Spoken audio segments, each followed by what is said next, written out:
इस मन की ऐसी चाल है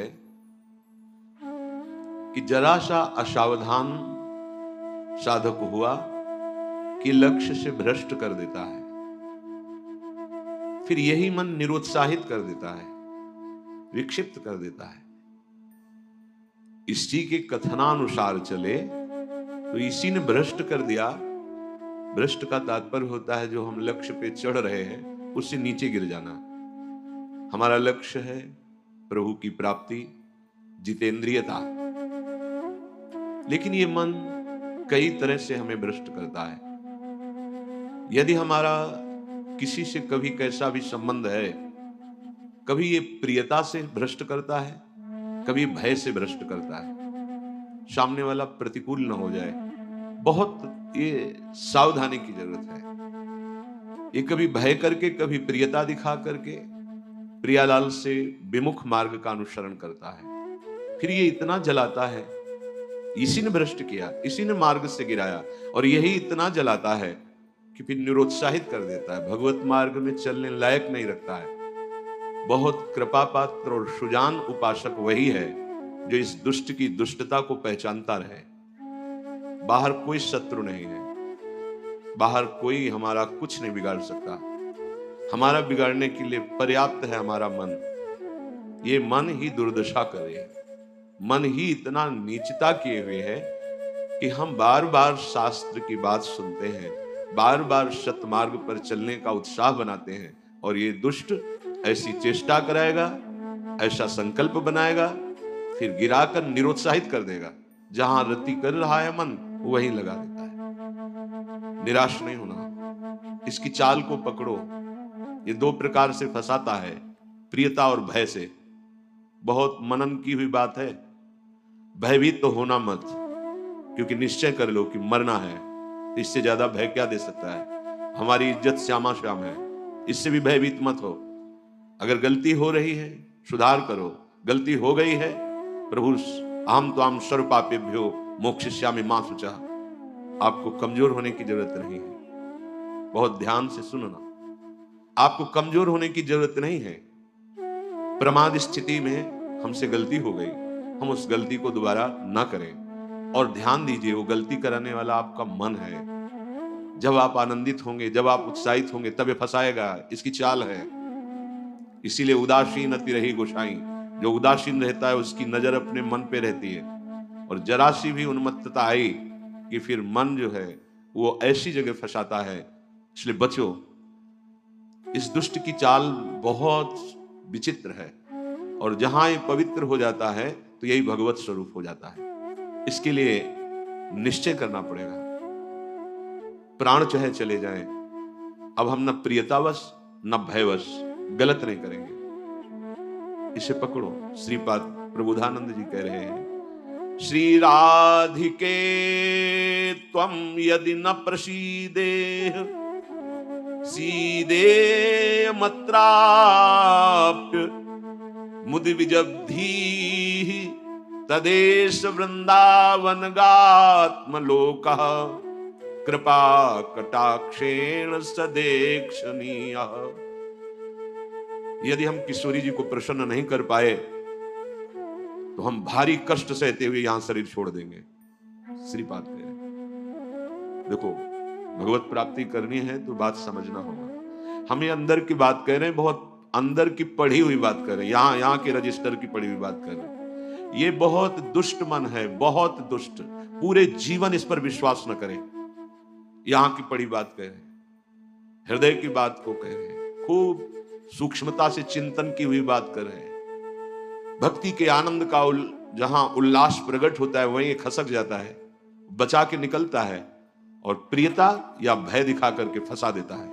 मत भयभीत होना, इससे बिगाड़ तुझे जो कुछ बिगाड़ना है। जो कुछ अब हो, अब गलत नहीं करेंगे, भयभीत मत होना। और प्रियता तो है ही नहीं, कौन प्यार करता है? प्रियता तो है ही नहीं। ये केवल प्रियता का भाव दिखाकर हमें परम प्रिय प्रियाजू से बिलक करना चाहता है। इतने बड़े महापुरुष जो ब्रह्मबोध संपन्न है, बहुत बड़ी स्थिति होती है ब्रह्मबोध, कोई साधारण बात नहीं है। वो जब इस प्रेम रस मार्ग का रसास्वादन वृंदावन रस का हुआ तो वो उनको थोड़ी जरूरत रह गई अब प्रेम की। ये हमारे लिए श्लोक लिखा हुआ है।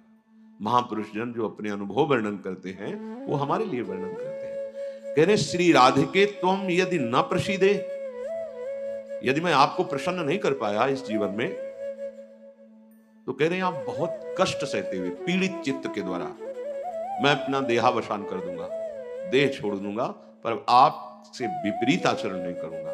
बस यहां रुकना होगा, यहां पकड़ो, यहां बैठा लो हृदय में बात।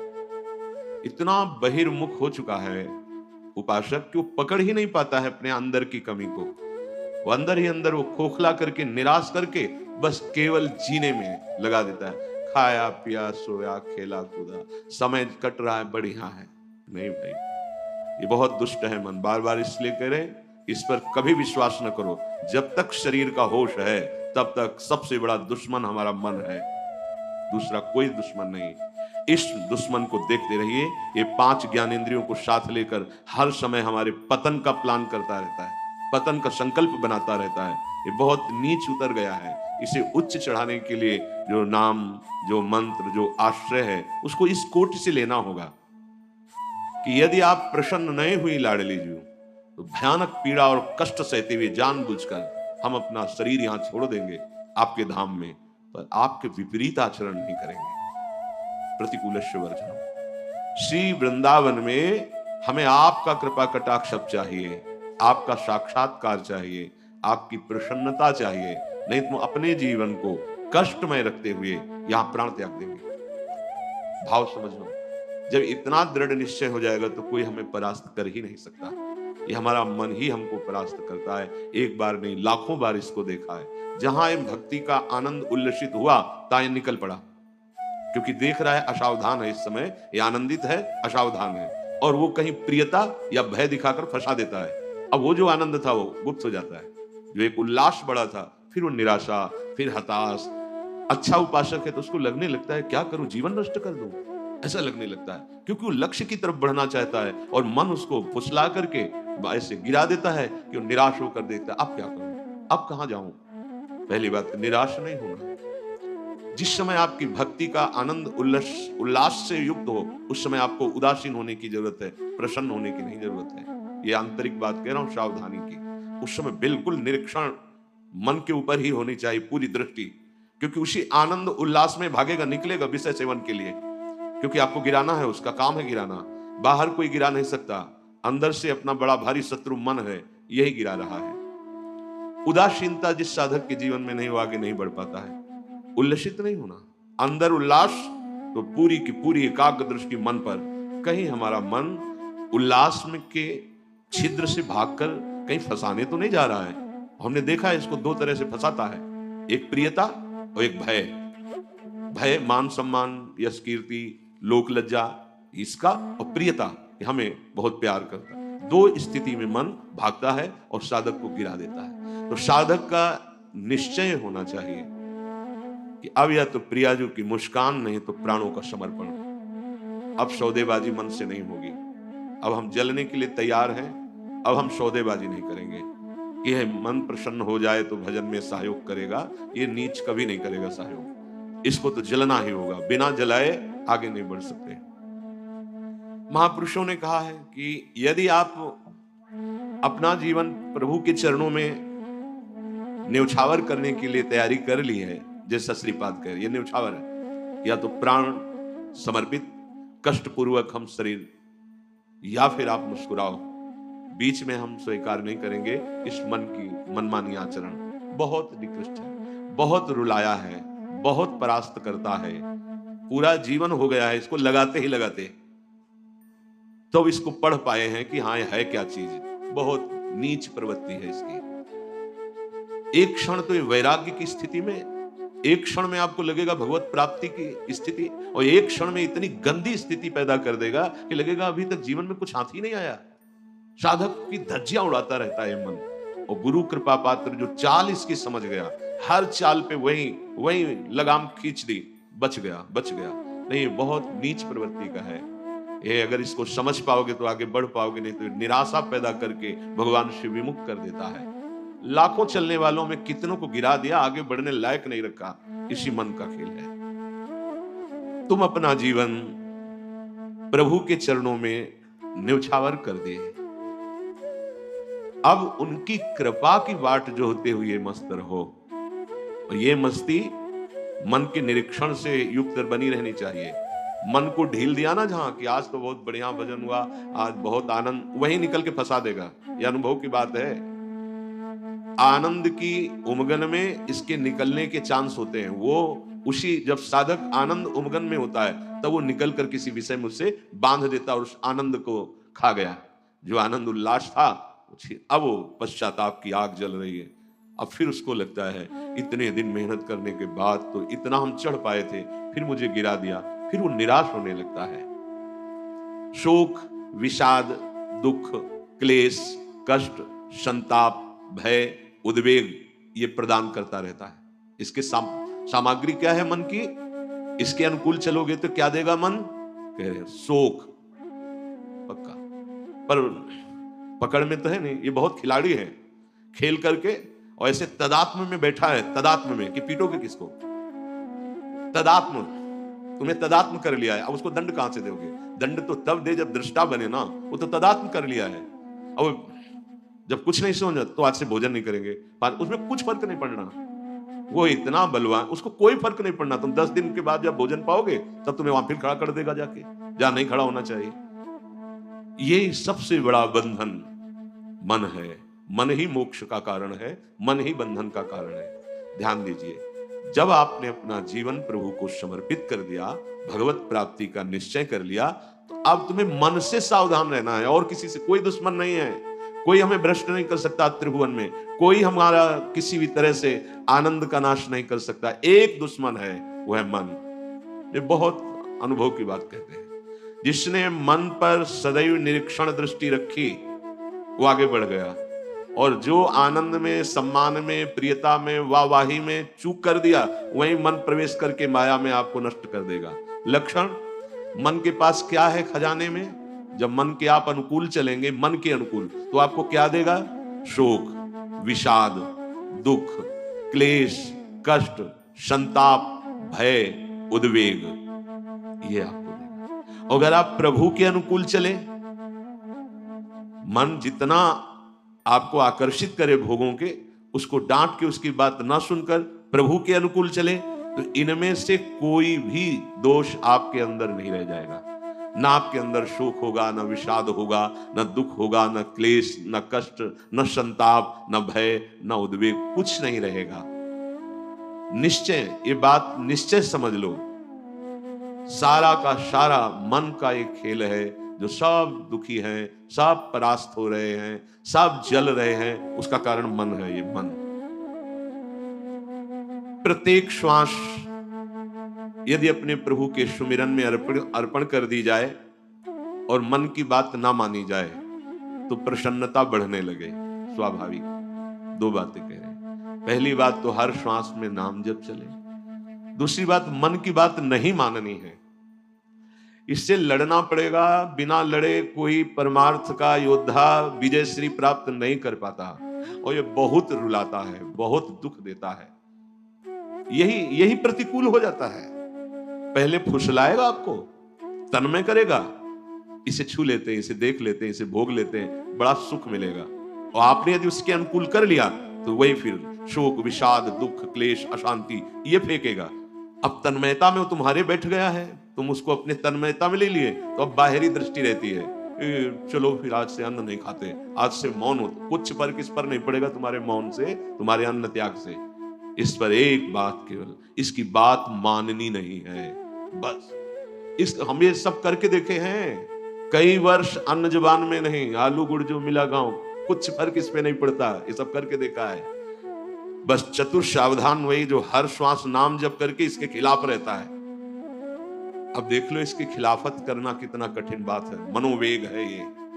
इस वेग को जो सह गया उसको महात्मा, टूट गया वही दुरात्मा बना देता है। बहुत निंदनीय आचरणों से युक्त है मन। आप देख लो, अगर इसको सुधारना चाहते तो इसके खिलाफ कमर कसनी पड़ेगी आपको। जबरदस्ती इसको भजन में लगाना पड़ेगा और इसकी बात नहीं माननी होगी।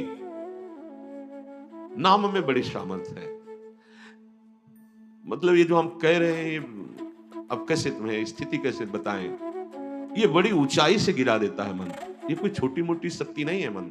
इंद्रियाणाम मनश्चास्मि, ये भगवत स्वरूप है। ऐसा खेल रचा गया है माया का, ऐसा रचना रची गई कि अगर इसका सपोर्ट ना करो तो जीना मुश्किल है। ध्यान देकर देखो, सारा खेल तो इसी के अंतर्गत, और सपोर्ट करो तो जीना मुश्किल है। अब निकलो इस खेल से, निकलो तो परम पद मिल जाएगा। बस जिसने नाम जपा, हरिराम व्यास जी एक पद में कहते हैं, नियंता पतितन को हरि नाम। यही हमारे अंदर कमी हो रही है, इसीलिए हम हार रहे हैं मन से। हम इन सब बाहरी बातों को कोई महत्व नहीं देते। एक है, केवल एक, वही अनेक रूप रखकर तुम्हारे सामने आ रहा है, छुपा छुपी का खेल खेल रहा है। ये अगर मान सम्मान प्रतिष्ठा है, नाटक है माया का, कुछ इससे नहीं होने वाला। कोई इससे आत्म शांति नहीं प्राप्त होती, इससे आत्मानंद की अनुभूति नहीं होती। ये उपलब्धि ना मान ली जाए हाँ कि बहुत ऐसा, ये सब स्वप्न है, स्वप्न है। वो एक जादूगर विविध रूपों में आके कह रहा है, पहचान, अगर मेरे मार्ग का पथिक है तो पहचान, मैं तेरे सामने हूं। तो पहचानना तो भूल जाते हैं। अरे बहुत बड़ा सूक्ष्म खेल है। जीत गए तो ब्रह्मा भी नमस्कार करेंगे, ये ऐसा खेल है। भगवत नाम में इतनी सामर्थ्य। हरिराम व्यास जी, नियंता पतितन को हरि नाम, उचरत ही मुंह कुचरत कलिको, खोज न राखत श्याम, नियंता पतितन को हरि नाम। यदि श्वास श्वास, दो बातें भी पीछे बहुत ध्यान से सुनना। मन की बात नहीं माननी, इतनी सामर्थ्य आपको कहां से मिलेगी? बोले श्वास श्वास नाम जप करना होगा, इसी से विजय होगी। मन की बात नहीं माननी, वो हर समय विषय पेश करता रहता है। जैसे आप किसी होटल में बैठे हो तो पर्चा दे देते ना, आप बोलिए इसमें से क्या चाहिए, ऐसे हर समय पेश करता रहता है। पूरे त्रिभुवन में इसी का शासन चलता है, मन का क्या चाहिए। आपने अगर किसी में भी दस्तखत कर दिए, शास्त्र विरुद्ध आचरण है, तो गिरा देगा आपको। बहुत होश में, बहुत होश में। वो होश तब माना जाएगा जब हर श्वास आपका नाम चल रहा है। जे ही नाम आपकी जिह्वा में हर श्वास चलेगा तो मुंह कुचरत कलि को, ये जो कलि अभद्र वर्णत सहस, ये कामादिक दोष, इन सबके मुंह को कुचरता है हरि नाम। इसलिए और साधनों में प्रीति हो जाएगी, नाम जपने में नहीं होगी। और नाम जपने में हो गई तो आप जीत जाएंगे, जीत जाएंगे। हरस्य हरि नाम जपत जय। नाम आनंद प्रदान करते हुए आपको बचाता रहेगा, मन की चाल दिखाता रहेगा, उससे कैसे बचना ये युक्ति बताता रहेगा। खोज न राखत श्याम, फिर श्याम सुंदर की खोज नहीं करनी पड़ेगी। नाम चल रहा है ना, यही अब तुम धोखे में नहीं डाल सकते। किसी सूझ वाली आंख ने पहचान की, कण कण में झांकी भगवान की, मेरा प्रीतम सब रूपों में है। ये नाम आपको अनुभव कराएगा। नाम जप नहीं है तो कुछ नहीं होने वाला। बातें बनाने से माया का पर्दा नहीं हट जाएगा। बहुत विचित्र है, बहुत विचित्र। अच्छे अच्छे त्राहिमाम बोल देते हैं इस मन के आगे। हिमालय को उठा लेना सहज है, लेकिन मन को अधीन करना सहज नहीं है। नाम भगवान में इतनी सामर्थ्य है, वो तुम्हें सामर्थ्य देंगे कि तुम मन को अधीन कर सकते हो। कर तुम अकर तुम अन्यथा कर तुम, सर्व सामर्थ्यशाली भगवान को अधीन करने वाला नाम है नाम। ये ऐसा नाम है, इसे कोई भी चुरा नहीं सकता। चोर मध्य या मित्र, ब्रह्म गुरु दारा सुत आराम। चोरों के बीच में भी हो तो चुरा नहीं सकता नाम को। कोई मित्र हो तो हिस्सेदारी इसमें नहीं कर सकता।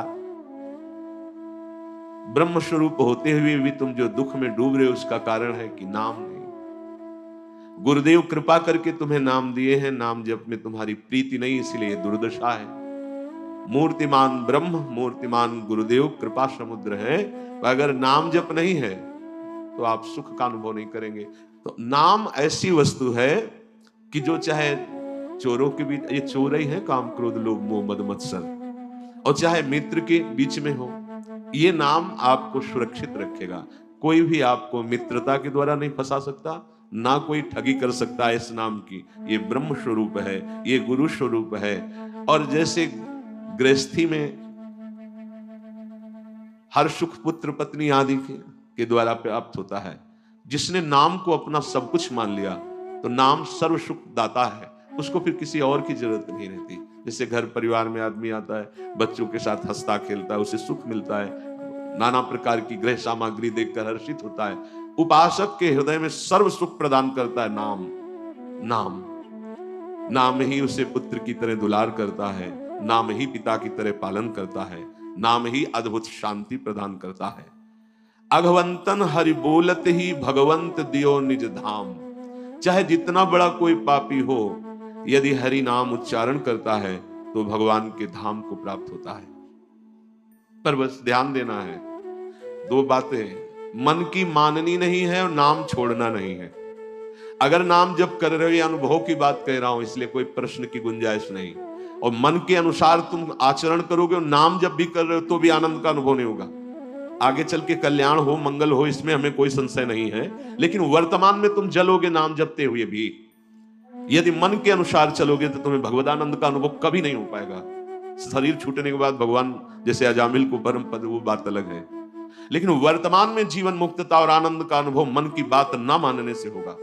ये जो मन हमें गलत सलाह दे रहा है, ये जो मन हमें भोगों में फंसा रहा है, आप चाहे जितना प्रयास करें, ये आनंद का अनुभव नहीं होने देगा। छाती की बात कहते हैं, किसी के पढ़े लिखे समझाने की बात नहीं, यहां की बात।